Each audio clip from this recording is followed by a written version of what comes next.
Hello everyone, and welcome to Cook With Me Live, another episode of me in the kitchen and hopefully you doing the same thing, cooking along with me. So thanks for coming back. Those of you that are brand new to Cook With Me Live, welcome. The whole purpose of everything that I'm doing with these videos is to hopefully help you enjoy the kitchen more and do things smarter, not harder. In a better way, in an easier way, and hopefully in a healthier way, so that everyone can start feeling better. And as I always say to everyone that I work with, the sooner you can start feeling better, the easier it is to take the next step forward, and then you feel even better, and then we take the next step forward.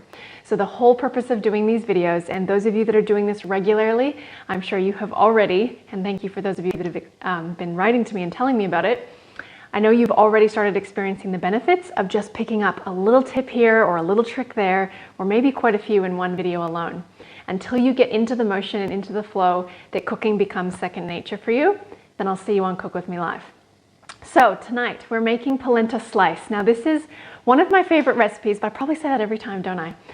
The reason why I wanted to show you polenta slice is because I do get a lot of questions about lunchboxes. There's a lot of lunchbox dramas going on in this world, and I'd like to help you with that, as well as provide a really quick and easy something that can be in the freezer, ready to just grab out and quickly cook up into a dinner or a lunch, maybe even for breakfast. This kind of suits some nice weekend hearty breakfasts. It's a great alternative to some of the more, I guess you could say it's a plant-based alternative to, for example, eggs in a hearty breakfast. Okay, so you've got so many options with the polenta slice, and you can customize the flavors in a bazillion different ways. So the purpose of tonight's video, although this is a fairly simple recipe, is to show you the versatility of it, a few little tricks and skills along the way, and also how you can customize it to your liking. As well, we're going to talk about the different ways you can serve the polenta slice so you can get the most mileage out of this dish. All right, so shall we begin? Please give me a little wave, a little hello. Those of you that are online with me tonight, let me know where you're cooking from, who's in the kitchen with you. Those of you that are not watching this live, feel free to still engage and ask questions, because we do check this and regularly and respond, and really want to help you on your cooking journey forward, not backwards. Okay, so first things first is you get to choose. If you've got a Fandango little machine like this, then this is a great dish to use this. If not, that's absolutely okay. I'm going to show you how to do it the usual way on the stovetop, okay? And also some ways in which you can do this faster.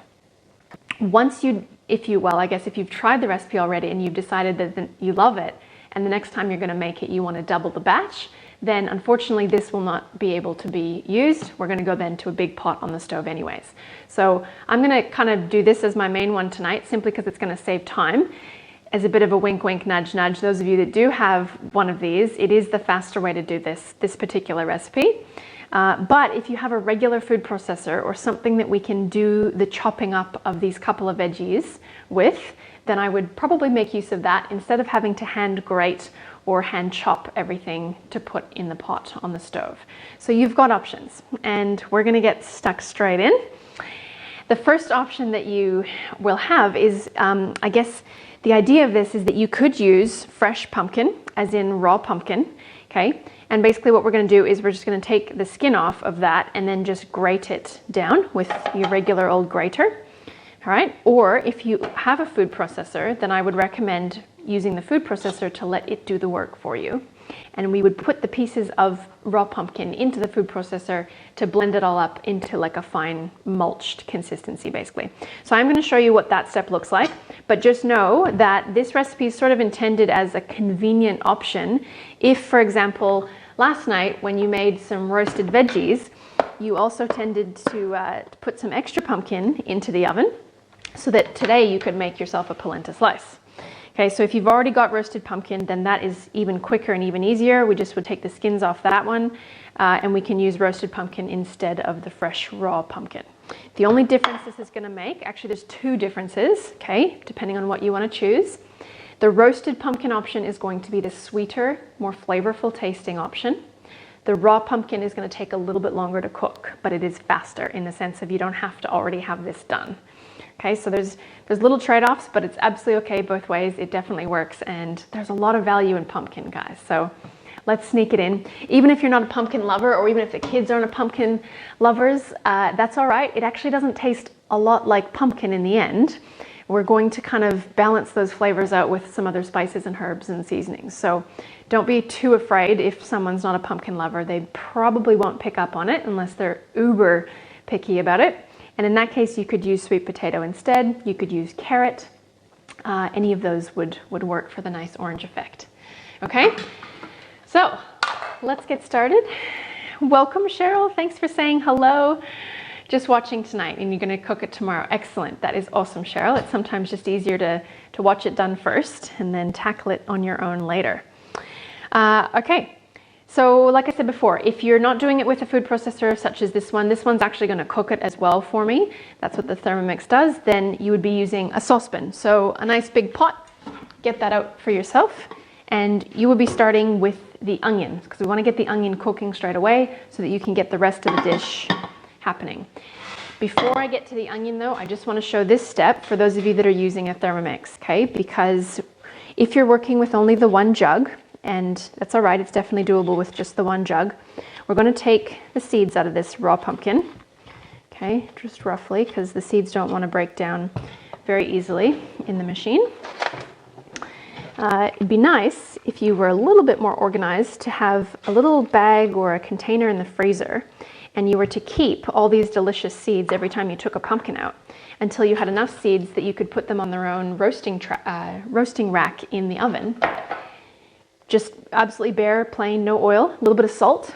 And when they come out, they are the most crispy, delicious, nutritious, like not quite like a popcorn, but like a toasted nut and seed snack. They're amazing, right? So some people know them as pepitas, but it's pretty rewarding when you get to make them yourself while the oven's on anyways.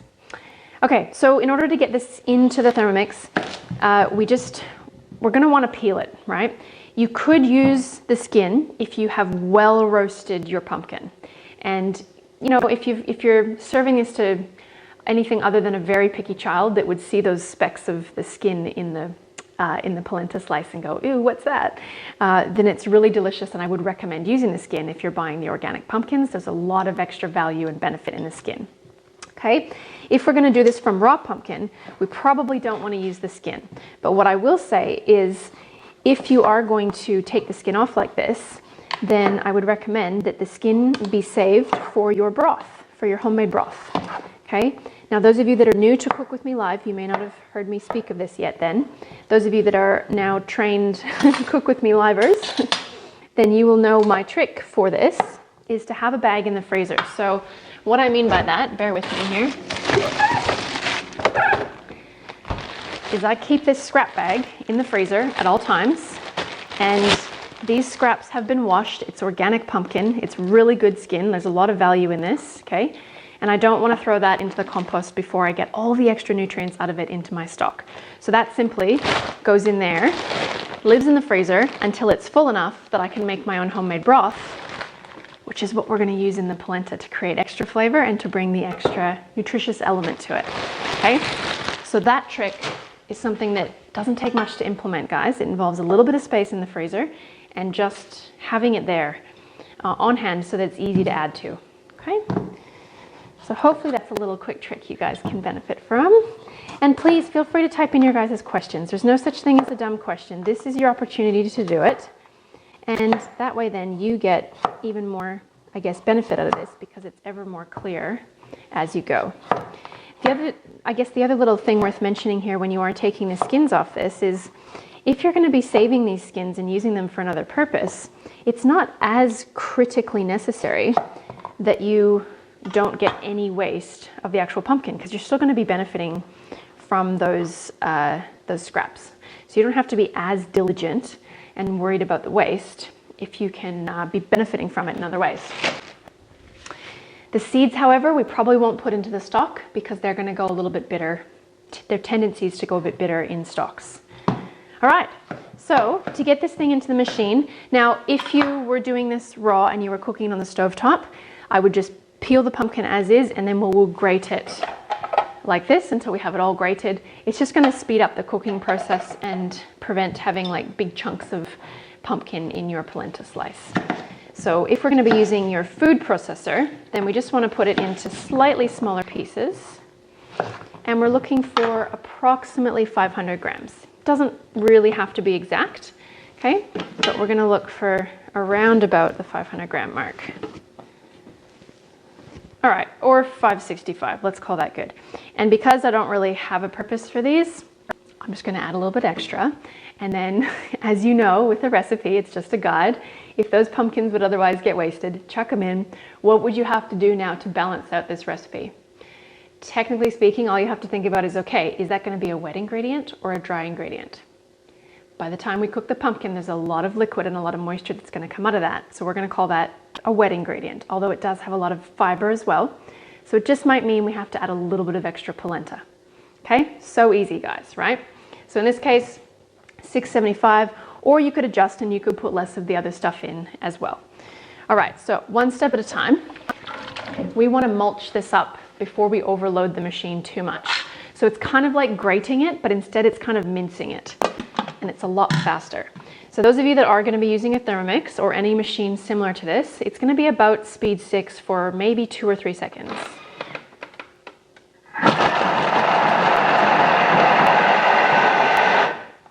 All right, so it's super quick, and let's see how it did. Sometimes there'll be big chunks left. Okay, so that's pretty good. I think we could go a little bit longer, but we'll give it a little scrape down the sides. So get your trusty little spatula out for that. Okay, so we've got some bigger pieces on top, some finer pieces down the bottom. So we just want to kind of change that up. I forgot a whole piece over here. And we'll go again. It's not a big deal if you go too much for this recipe because it's going to end up getting cooked down and we kind of want it nice and fine anyway. So we'll go speed 6 or 7, another second or 2.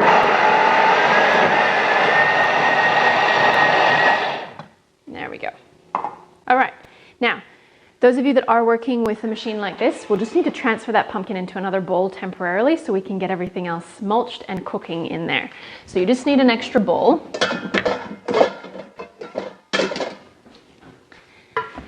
And I'll transfer that one out temporarily. Oh, that smell just reminds me of Halloween in Canada.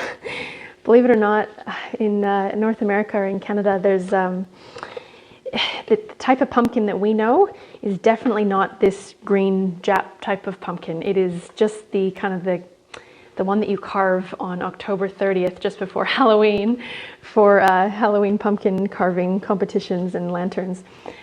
So believe it or not, and then I guess also the other funny thing about this is that one of the culturally specific to Canada dishes is pumpkin pie, and yet it's not normal that most people make their pumpkin pie from pumpkins. They normally buy the pumpkin in a can with the seasoning already in it because they don't do it from scratch.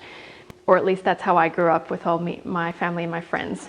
So when I'd never even tasted pumpkin soup until I moved to Australia, believe it or not. It unfortunately wasn't the best version of the pumpkin soup because it happened in the airplane and it came out of a packet with boiling water that the stewardess poured over it. But it was delicious, and then I found out when I landed in Australia that people actually cook and eat pumpkins here, and it's delicious. So my world has completely opened in the world of food and pumpkins when I got to Australia. So that's pretty exciting, guys. And those of you that are still in North America, I encourage you to go and seek out the more edible sweet pumpkins and start cooking with them, because not only is it extremely economical, it's also really delicious and really good for you. So there's our pumpkin story tangent for the night. Now we're on to the onion. So those of you that are doing this in a pot on the stove, this is your first step, because we want to get you starting that cooking process beforehand. All right, so we're just going to get the onion peeled, and then in this case I'm going to let the machine chop it up similarly to the pumpkin that I just did. If you're going to do this by hand, we want to just dice it up pretty fine. So do a fair effort at getting it nice and fine, and then straight away you can get that into your saucepan and get it on the heat so we can start softening the onion and getting that happening. Okay. If ever you get the little bit of mold underneath the skin, you really need to wash that off very well, guys. Okay, we don't want to be eating any of these black marks, any of that. Don't want to be ingesting that. But it's usually just skin deep in this sense. So if you give it a good wash, it should be all good. The other thing that you can use here are any other types of onions. So what I should have done is got you guys a fresh leek from my garden, because we've got these beautiful leeks growing at the moment. but alas, we have regular onion. So into your machine, if you're going to let it do the chopping for you, and at the same time you can put the zucchini as well. So those of you that are considering getting a food processor and you're not sure which one to get, I would recommend that you start out with a second-hand one. For example, in Australia, you can be looking on Gumtree. North America, you could be looking on Craigslist or something like that, Kijiji, to find a second-hand one so you can start getting the feel for it, and then you'll know exactly what you want in a food processor. They are very different, but at the end of the day, it's going to be there to save you a massive amount of time. This is why, okay? It's going to do the chopping for us. So the same thing as we did for the pumpkin. Let's go approximately speed 6 for 2 or 3 seconds. Sounds about mulch to me. And then the coolest thing about the Thermomix, okay, so that's a good texture, it's a good size. That's gonna shape down. If you went beyond that, that's fine too, okay? So now what we wanna do is get this thing cooking. So whatever machine you're using, if it has the cooking function, we're gonna save on dishes, and we're gonna turn that on. So let's just set the timer to approximately 15 minutes for now. We're gonna turn the heat up to about 95, 98, and we're gonna let it start the cooking process. Okay, so this is gonna start to heat up, and as this kicks in gear, we're going to add the rest of the ingredients. Now, same thing goes. If you had had your onions sauteing on the oven, you're cooking them down, you'd be cooking them down with the olive oil, and then as that's happening, you'll just keep adding in the other ingredients so that everything can just simmer down. There's nothing complicated about that, guys. It just needs to kind of pre-cook, because by the time we add the polenta, it's only going to be another 3 minutes of cooking time. So we want everything to be pre-cooked before we add the polenta. Super simple. All right, so 3 tablespoons of olive oil or thereabouts. 1, 2, 3 tablespoons of olive oil. Gotta enjoy it, guys. Gotta have some fun. And then when it comes to seasonings, this is where you can have a bit of fun. This is where you can make the polenta slice your own. So I've currently called for a bit of Italian spice mix and some fresh herbs. Other things you could do, you could get really funky, really creative. You could do a curried polenta slice and put curry powder in this. If you were using that, probably, unless it's a really spicy one, you'd be adding probably 2 teaspoons of curry powder to this. But write down what you do and measure it the first time so that you know how to adjust next time. Okay? You could be adding Moroccan spice seasoning. You could be adding your own mixture. Some people might like to do a Cajun or a taco kind of spiced polenta slice. You could just be adding the fresh garden herbs and doing more of a herbe de Provence kind of French style polenta slice. So basically the spices here are what really shine through, and this is your opportunity to get into your spice drawer, hopefully get yourself some fresher, better quality spices so that really shines. And then think of the polenta slice almost as a blank canvas that you can kind of tweak and adjust to your liking. If you want a really simple flavor, even just a little bit of nutritional yeast, probably 2 or 3 tablespoons of nutritional yeast with maybe a bit of these fresh herbs will be enough for a lot of people. Okay?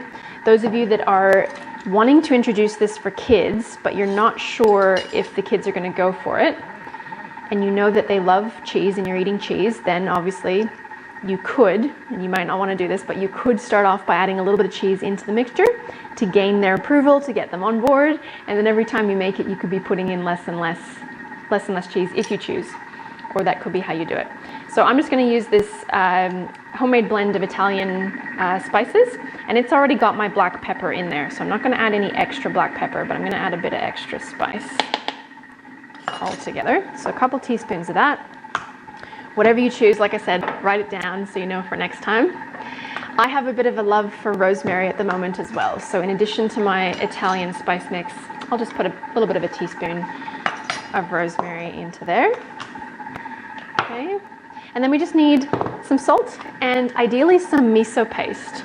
Now, if you don't have the miso paste, that's okay. You could be using a homemade stock or broth concentrate that you've made. If you have a Thermomix, you'll know how to make that.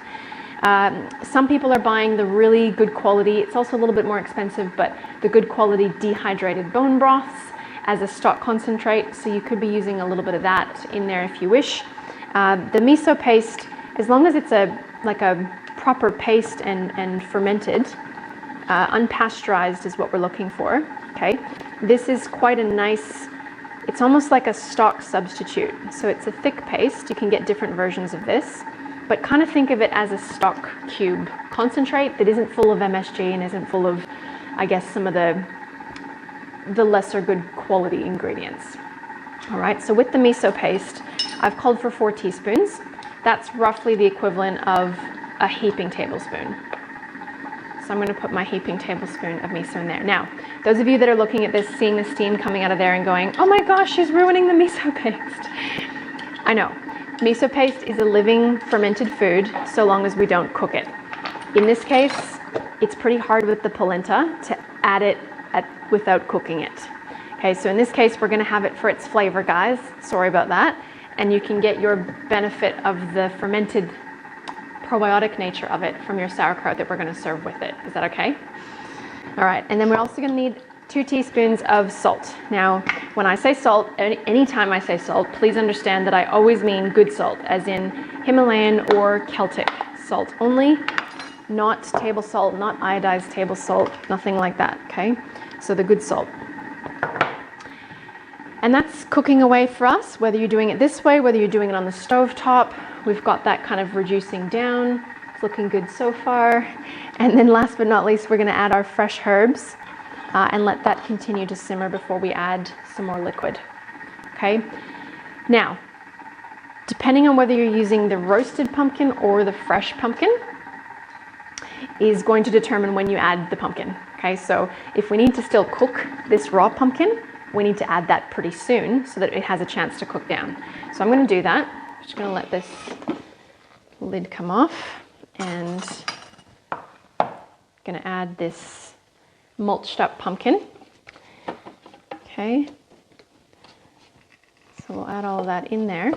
And then just to give it a little bit of extra liquid to cook down in, we're going to add the rest of the liquid called for in the recipe. So we're going to add the 1 cup of broth and the 1 cup of coconut cream. If you don't have coconut cream, you can use any other non-dairy milk. It'll all just add a little bit of extra richness and creaminess to the dish, which is what we're after. Okay, so let's do a cup of broth. This is a nice purple carrot broth, actually. It went kind of a nice brown color. So a bit of extra nutrition, bit of extra flavor. Yeah. Makes it easy if you just get in the flow. We're talking a lot about getting in the flow lately. And it's just going to make your life easier. So let's get that back cooking. Let's just turn that on. We still have our timer set. Good. Okay, so I'll get that happening. And then about a cup of coconut cream. Now I like the coconut cream as opposed to the milk because it's a little bit creamier, basically. So it's going to give a bit more nice richness to this without feeling like you absolutely need to add something like a cheese or like more oil or something to carry the flavor. So this is just another way around that. Plus coconut is naturally quite sweet, actually. So it makes this quite delicious, just having that little bit in there. Okay. So our cup of coconut cream. All right, so all we have left are the fresh herbs and the polenta. And then literally, guys, that's that. So this is honestly a recipe that you can have as your go-to staple to whip up very quickly. The only little kicker is that it benefits from chilling completely in the fridge before we put it in the frying pan. Now, those of you that were expecting to eat dinner tonight, you definitely still can. It's just going to feel different when you eat it. So it won't have had a chance to set and absorb and thicken.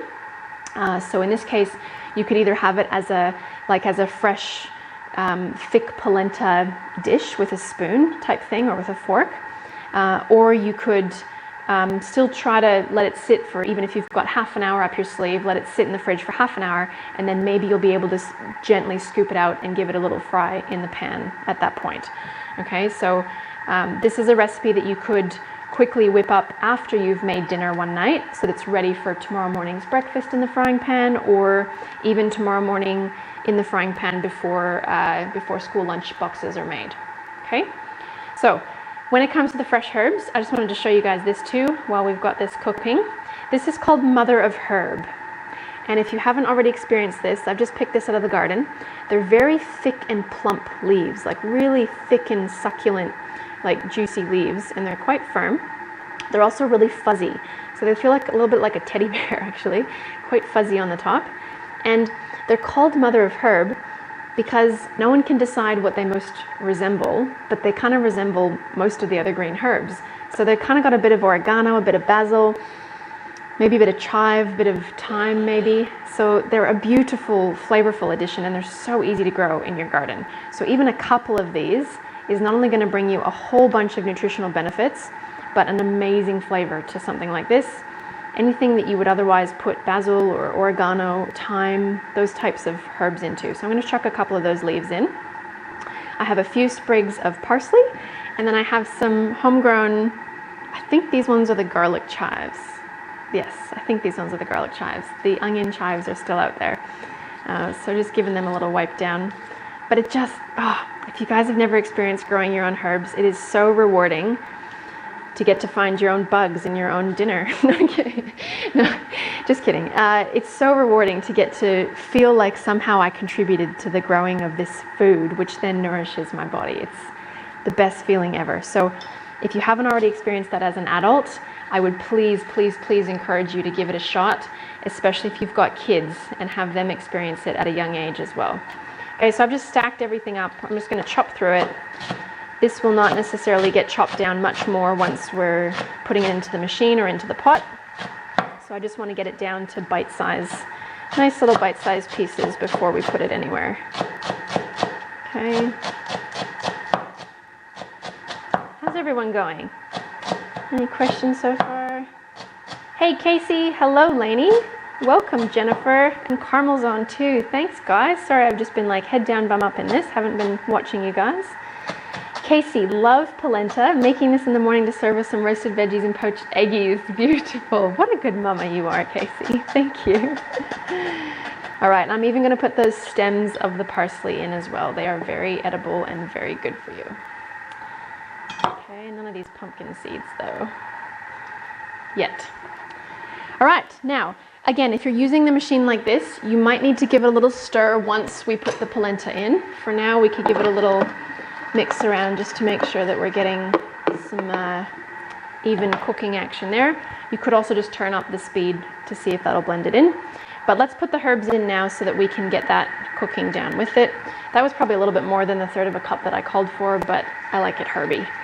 So up to you. And look, if you don't want to put in fresh herbs, that's okay, I get it, especially if kids are really picky about green bits. However, you might want to use this recipe to your advantage for that reason. Like I said, if this is really pushing the bounds for your kids right now and they eat cheese, add a bit of cheese in, maybe half a cup to a cup of grated cheese, and put the green bits in. Or start without the green bits, get them to love it, and then put the green bits in. And as long as they know they love it, they might try the green bits. There's lots of strategies, and we just got to figure out what it takes to make it work. Your mama's instincts will know. All right, so that's probably cooked down now long enough. Generally about 15 minutes for the pumpkin and the onion and everything to cook down is probably going to be enough. So I'm just going to give that a little extra speed here of the blades so I can spin all those herbs into it. There we go. So they've just kind of sucked down into the mix, just getting a bit of more motion there. And then the last step with this is going to be to add the polenta. Okay? So at this point, if we feel as though it's cooked down enough, you could let it go a little bit longer. It could benefit from a few more minutes on this, but let's get our polenta ready to go. Okay, so we're going to need 2 1/3 cups of polenta. And remember, I put that extra pumpkin in as well, so I'm going to just guess a little bit extra than 2 1/3 cups. So that's probably going to be maybe a little bit much. But it's okay, because if you err on the side of too much polenta, you'll just get a slightly firmer, potentially crumbly, but probably not, firmer slice. And if you put a little bit less in, you can customize your texture preferences with a softer slice by putting in less polenta. Okay, so the first time you make it is your measuring point. Measure things really well. This applies to any recipe you make. Measure it well the first time you make it. Write down anything you did differently, and then you have a base to know how to adjust that after. All right, so let's just get that polenta in there while it's mixing. So I have it on speed 2.5. While it's mixing, it's going to help us mix that through.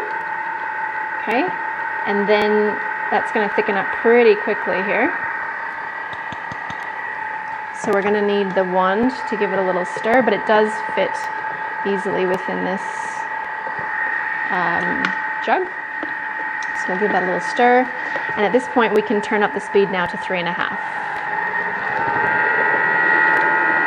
I still have the heat on, okay?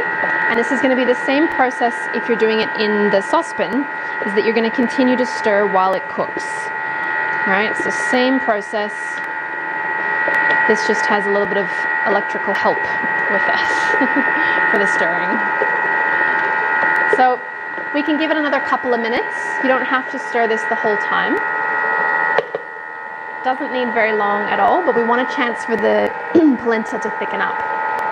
Okay, so in future, you'd let this go for about, like I said, another 2 minutes, but I kind of want to show you now what we're going to do with the polenta. Well, actually, I could just take it off soon here. I just want to show it to you properly, so we'll let this finish up here, and then we're going to get ready to put it in a pan. So let's get the pan ready. Something about this size is going to be good size for a thicker polenta slice. All right, so the one that I've actually made the last batch in, so I can show you the final step of this,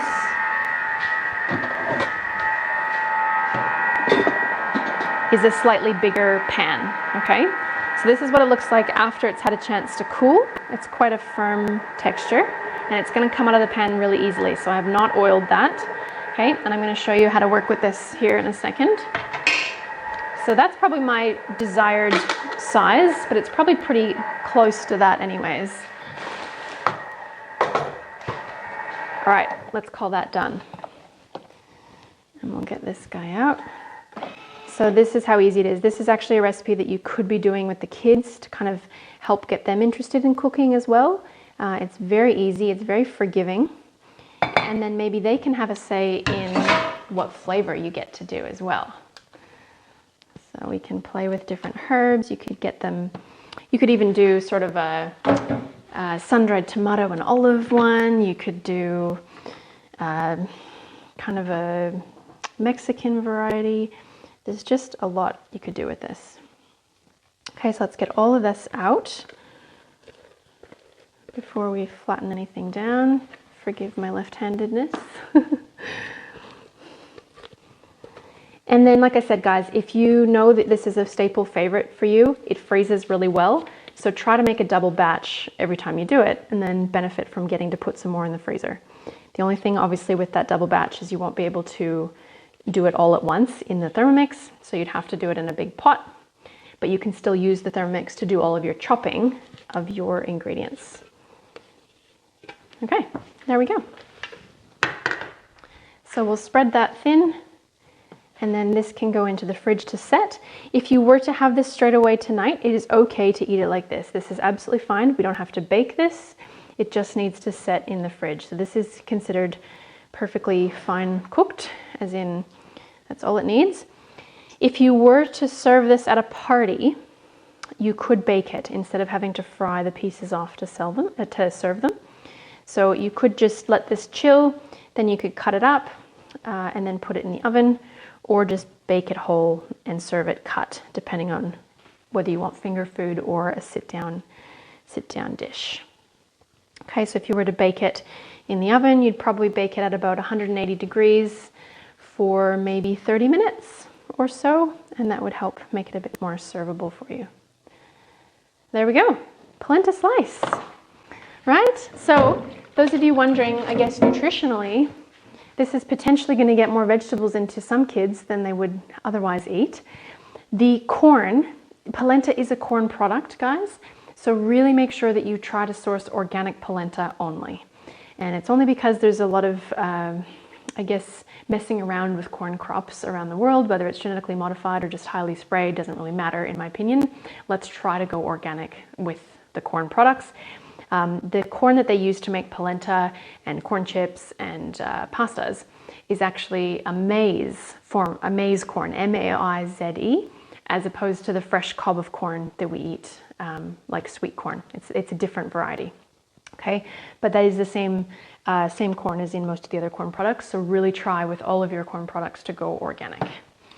Okay, so that one's going to go to the fridge, and then here's one I prepared earlier, just so I can show you guys how to finish the cooking process and actually serve this as a meal.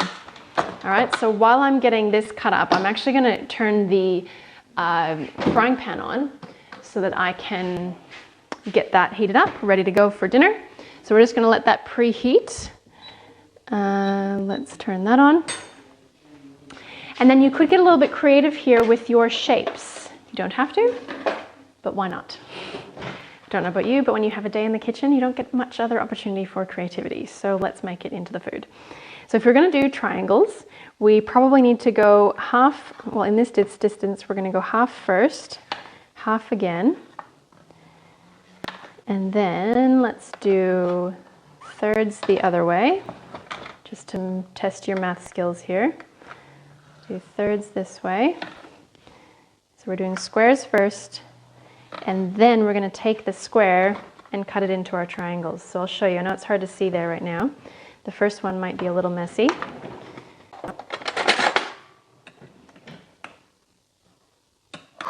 Till we get under it. There we go.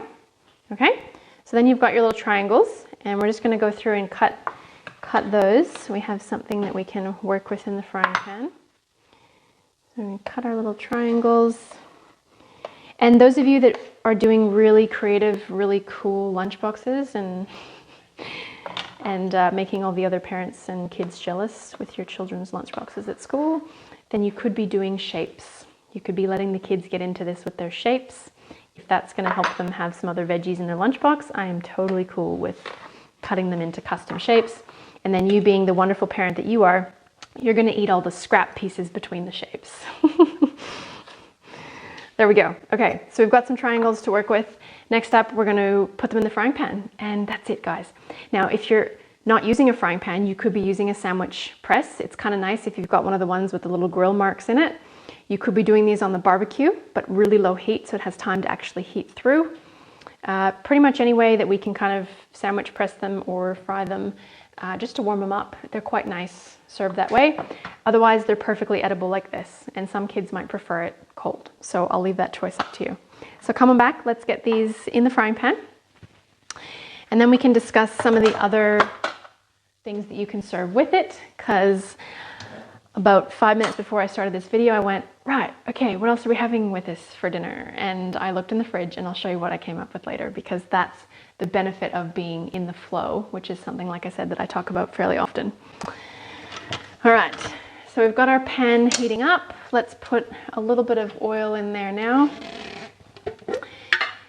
This is a deodorized cooking oil, so cooking coconut oil, sorry. Okay, so I talk a lot about this. I'm not going to go on about it now again, but if you're going to be cooking with coconut oil, please try to get the one that's designated for cooking, not the extra virgin or the virgin one. All right, let's get a little bit of heat here. And that's about it, guys. So straight into the frying pan.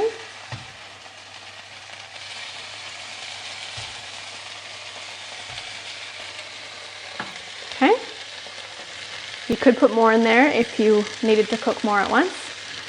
Probably now that it started off at a nice hot temperature, now we would want to bring the temperature down, and we just want to cook them long enough so they can actually warm all the way through. So lower is going to be better unless you're in an absolute pinch for time. If you're really pinched for time, then I would say cook it with the lid on so we can keep more of the heat in and kind of almost steam cook the polenta through as well. Okay, so that's that. So we're going to let that cook on that side for maybe 3 or 4 minutes. Then we'll flip it, and that's your polenta slice. Easy or what? And you can see that with the amount that it makes, you're going to be able to probably put some away in the freezer. Potentially just get your lunches ready to go for the next couple of days, or yeah, have some ready to bring to a friend if you'd like to do that. It's a very, like I said, economical, but also quite nutritious dish, provided you're sourcing the organic corn. So let's talk about the rest of dinner. Once you've got this happening in the pan, how are we going to pull this into a meal? And the same thing applies here, is if you're going to turn this into your lunch in a pinch, or you're trying to pull together lunch and you go, oh, I don't know if I've got enough to actually make a meal, then if you can pull a couple of slices of that out of the freezer in time and then defrost them in a pan with the lid on, low heat for longer, not the microwave, that's another way of doing it. So literally, guys, I'm not kidding you, 5 minutes before this video I went, oh yeah, the extra parts of the dish. So I went into my fridge, and this is me bearing all here. This is what I found. So I have a jar left with some sauerkraut, okay? I found a big bucket of olives. That's pretty exciting. So we're gonna have olives with it. I found some leftover kale salad with a little bit of beetroot carrot salad that I chucked in there. I found a tomato, and I found some dressing that was already made. And this is exactly what I'm talking about, just eating real food, guys. It doesn't have to have a recipe name.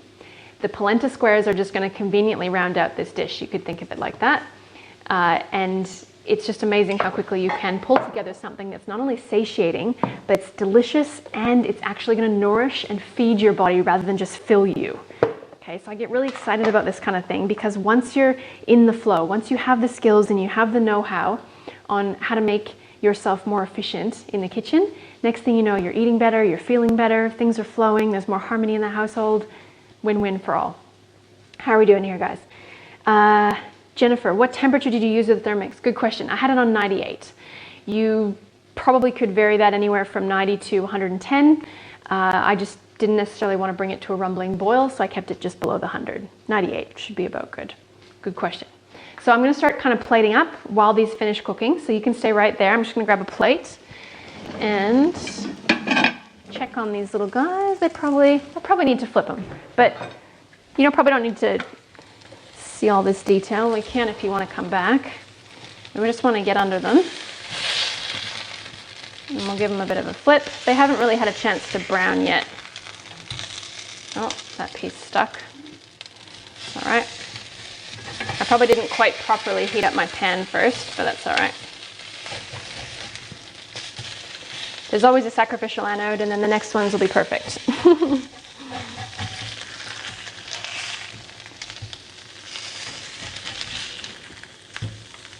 Okay, so we'll turn that down a little bit. Now they can kind of cook a bit slower, and then we'll put the rest of the meal together around it. So guys, yeah, whatever else you want to be cooking with this, if you were actually planning your meal around this, it's really nice with a big green side salad. Okay, so big green side salad, add some other grated veggies. It doesn't just have to be cucumber, lettuce, and tomato in your salad, all right? You could get more creative. You could have it with a side of soup. You could just have it with a bit of hummus. Cut up some extra raw veggies to go with it. You could be having it alongside of some leftover food from last night's dinner that doesn't really make up an entire meal on its own. Okay. Some people like to cut it really thin and have it almost like a sandwich, or kind of like, instead of a wrap, just put your flavors and stuff within it. Okay, and then you put it in your grill press, and next thing you know, you've got like a polenta sandwich. It's kind of cool. All right. So, as I said before, totally putting myself on the line, this is going to end up being dinner. So we've got a little bit of leftover kale salad, bit of beetroot in there. Why don't we have a couple slices of tomato with it? Okay. How about a little bit of sauerkraut, because our bellies will love us if we keep a little bit of that into us every day. Oh, okay, I'll put it beside the red. That's all right.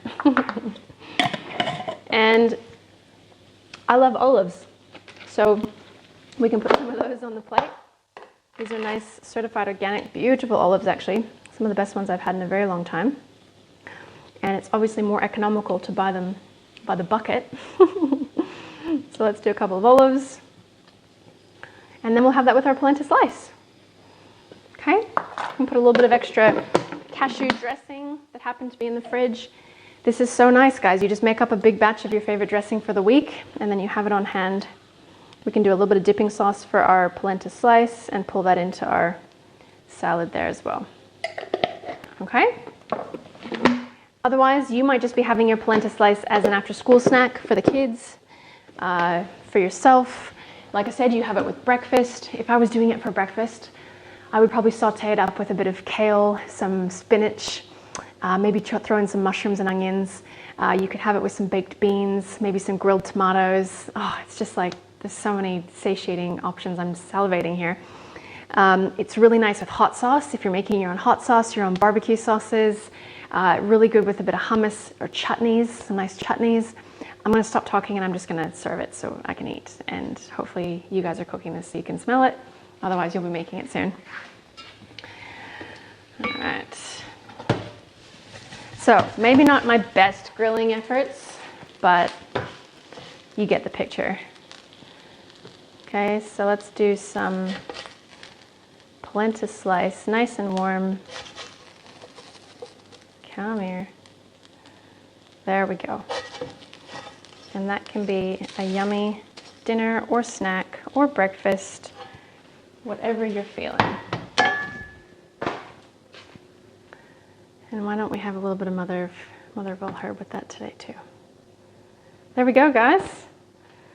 Thank you so much for being on Cook With Me Live. I really hope that you can taste and enjoy your polenta slice, and I do hope that it actually becomes something that is a quick and easy option you can have on hand, a little bit of extra nutrition, and I hope that you learned something tonight. So thanks for being on, guys. We'll see you next time on Cook With Me Live.